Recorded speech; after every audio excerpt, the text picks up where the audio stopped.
Not bad, this might actually be edible. Now to watch my favorite shows on the Ash Variety channel. After the Rapture. The morning began with ordinary stubbornness, a stubborn sun peeling orange along the horizon, a kettle sighing steam, the clink of a fork against a chipped mug. But by noon, the ordinary had vanished, replaced by an uneasy quiet that felt almost ceremonial, as if the world were listening for instructions it hadn't been told how to follow.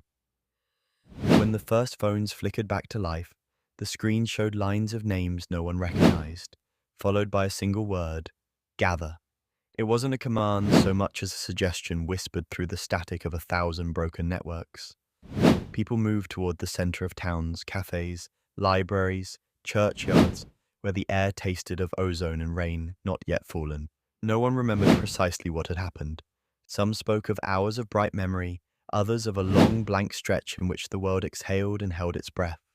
The theologians argued with the scientists who argued with poets, and all three agreed on one thing.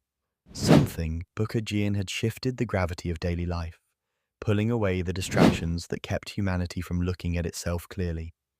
In a park at the edge of a city, a girl named Mina stood with her grandmother's old compass, its needle jittering wildly, as if remembering a path it once walked. Around them, strangers spoke softly, with a kind of reverent tenderness that felt new and ancient at once.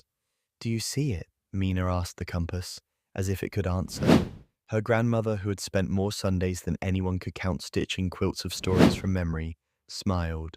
"Not with these eyes, child, not with these hands, but we will feel it with our hearts, and we will tell the story with our mouths." The news that remained, when it finally settled into something recognizable, was not a single event but a chorus of small reverberations.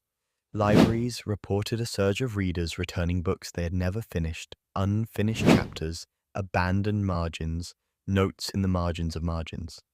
People spoke of finding sentences they thought they had forgotten how to hear. Schools reopened with new curricula, ethics, empathy, media literacy, and the art of listening. Teachers found themselves learning alongside students as if the classroom had become a harbor for fragile ships, seeking a calm harbor in a storm.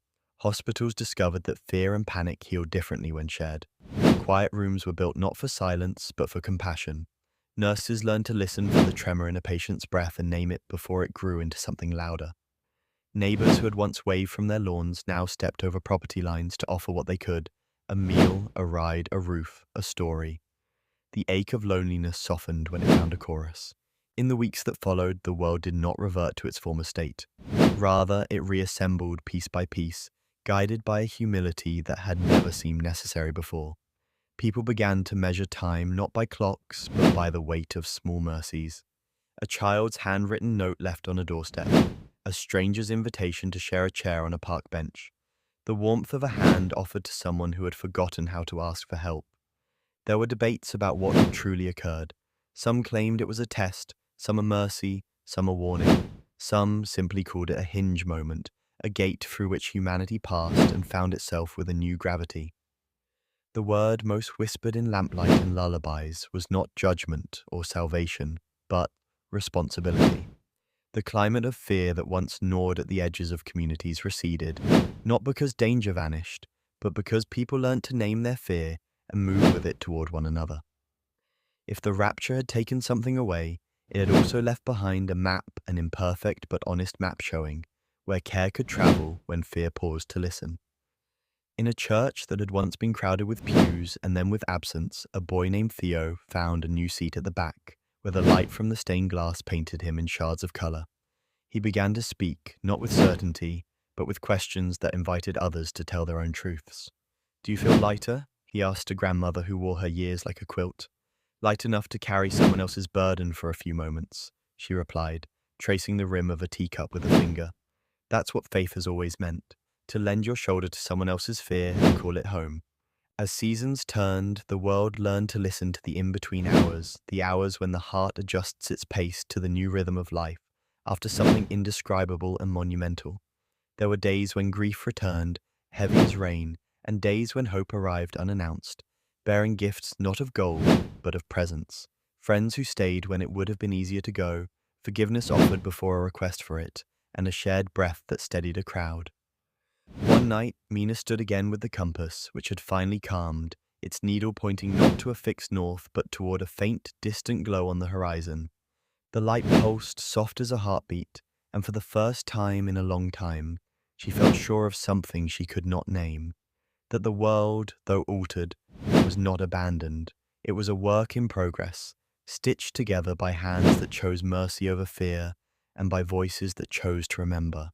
And in the quiet between stars, when the wind carried the scent of rain and possibility, the question that rose was not what had been lost, but what could be learned anew. How to walk beside one another with gentleness, how to listen until another's story becomes a part of your own, how to repair what resentment had tried to rend. The rapture, whatever it was, had not emptied the world of people or purpose.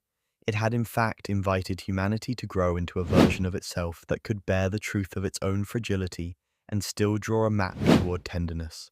If the old world had been a circle, the new one was a compass steadier in the dark, inviting in the light, and always pointing toward each other.